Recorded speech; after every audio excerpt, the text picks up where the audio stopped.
Cái này à?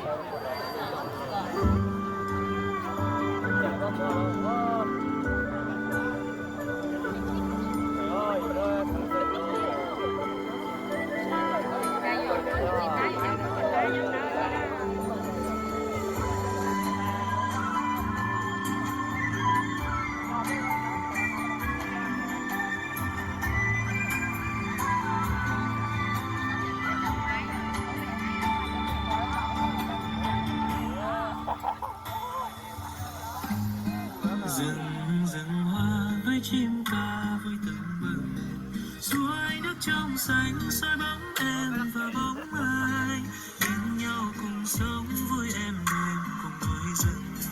Đất nước hòa bình hạnh phúc ta như mùa xuân, rừng rừng hoa với chim ca vui tưng bừng, suối nước trong xanh soi bóng em và bóng ai bên nhau cùng sống vui êm đềm cùng núi rừng.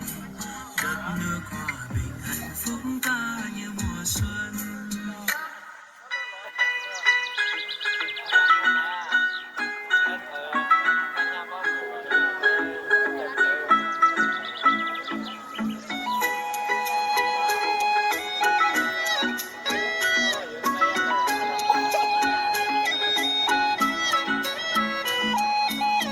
Hòa vào làn sương mờ vươn theo làn mây trắng, hoa ban hoa mai rừng nở bừng muôn sắc xuân.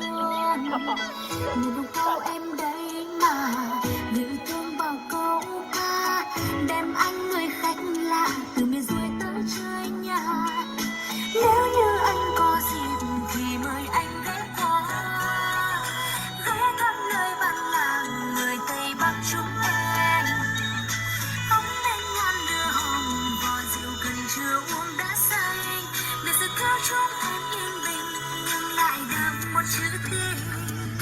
Nếu như anh có dịp dừng đôi chân chút nhà, ghé thăm phiên chợ tình cùng xe dừng chúng mình.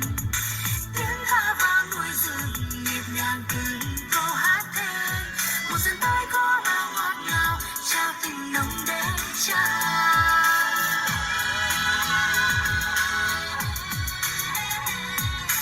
Chào một mùa xuân mới muôn hoa khoe sắc như đang đón mời.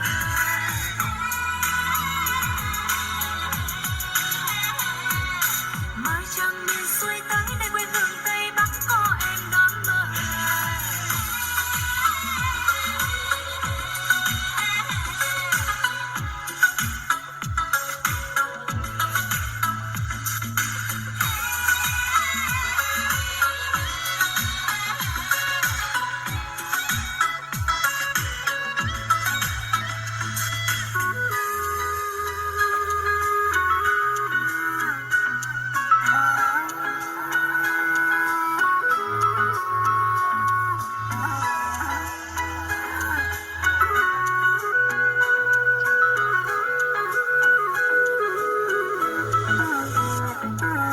Nếu như anh có dịp dừng đôi chân chút nhà, ghé thăm phiên chợ tình cùng xe riêng chúng mình.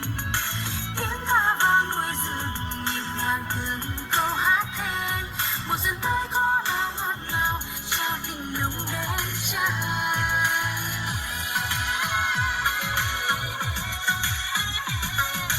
Mời anh về miền Tây Bắc chúng em.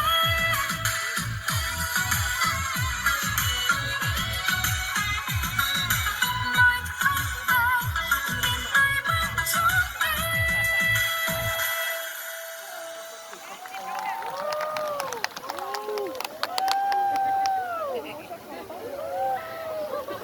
Ôi, chân trời ơi, chân trời ơi nè.